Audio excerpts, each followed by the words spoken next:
Praise the Lord.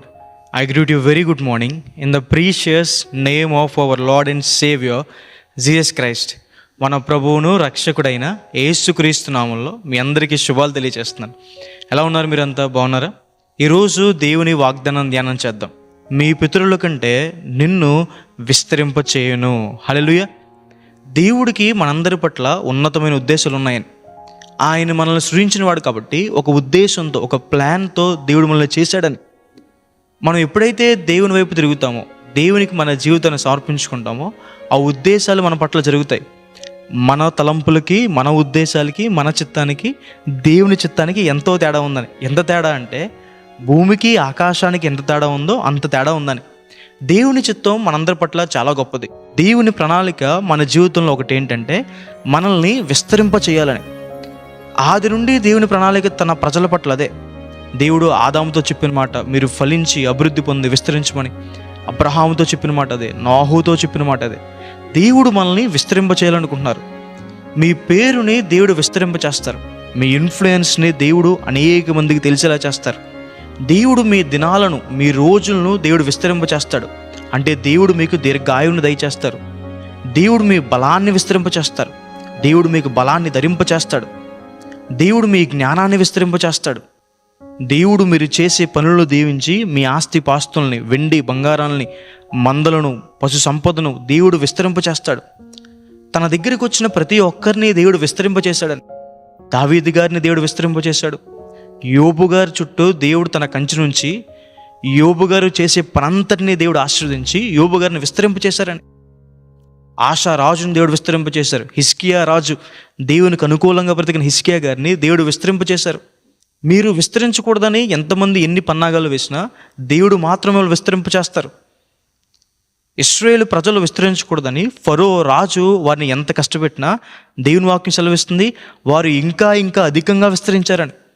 మీ ఆఫీస్లో కానీ, మీరు పనిచేసే చోట కానీ, మీ స్టడీస్లో కానీ, మీ చుట్టుపక్కల కానీ మీరు అభివృద్ధి పొందకుండా ఉండాలని ఎంతమంది ఎన్ని ప్రయత్నాలు చేసినా, మీరు దేవునికి లోబడినంతకాలం, మీరు దేవుని దగ్గర సరిగ్గా ఉన్నంతకాలం దేవుడు మిమ్మల్ని విస్తరింప చేస్తూనే ఉంటాడు అని. హల్లెలూయా.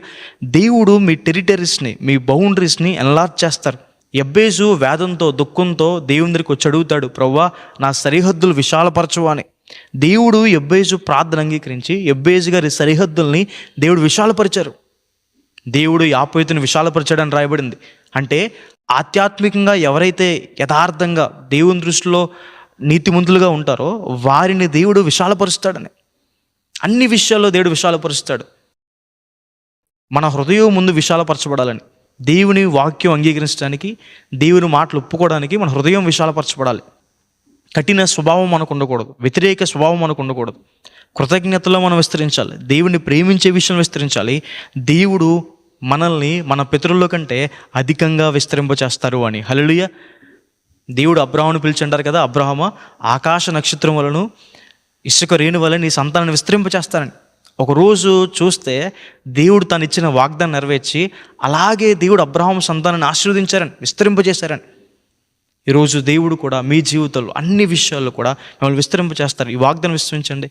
మనం దేవునికి లోపడితే దేవుడు మనల్ని అన్ని విషయాల్లో విస్తరింప చేస్తారు. హల్లెలూయా. ప్రార్థన చేసుకుందాం. సర్వశక్తిమంతుడా, జీవంగల దేవేశ్య, ప్రభా మీకు వేలాతి వేలాతి వందనాలేశ్య. ఈరోజు ఈ వాగ్దానం ద్వారా మాతో మాట్లాడినందుకు దేవా, ప్రభా మీకు వందనాలు. ప్రియులు ఎంతమంది అయితే ఈ వాగ్దానం వీక్షించారో, విశ్వాసం ఉంచుతున్నారో వారి జీవితంలో మేలు చేయండి. వారిని విశాలపరచండి. బలాన్ని విశాలపరచండి. ఆస్తిపాస్తులు విశాలపరచండి. జ్ఞానాన్ని విశాలపరచండి. ఆధ్యాత్మికంగా వారిని విశాలపరచండి. ప్రార్థనలో, కృతజ్ఞత విషయంలో, మిమ్మల్ని ప్రేమించే విషయంలో, వాక్యాన్ని అంగీకరించే విషయంలో, అన్ని విషయాల్లో ప్రభా పర సంబంధమైన విషయాల్లో, ఇహలోక సంబంధమైన విషయాల్లో వారిని విశాలపరచమని, ఉన్నతమైన స్థలాలు నిలబెట్టమని, ప్రతి ఆటంకాలు తీసివేసేమని, మీ కంచెని వారి చుట్టూ ఉంచమని యేసు నామమున అడిగి వేడుకుంటున్నాను తండ్రి. ఆమేన్. God bless you. God bless India.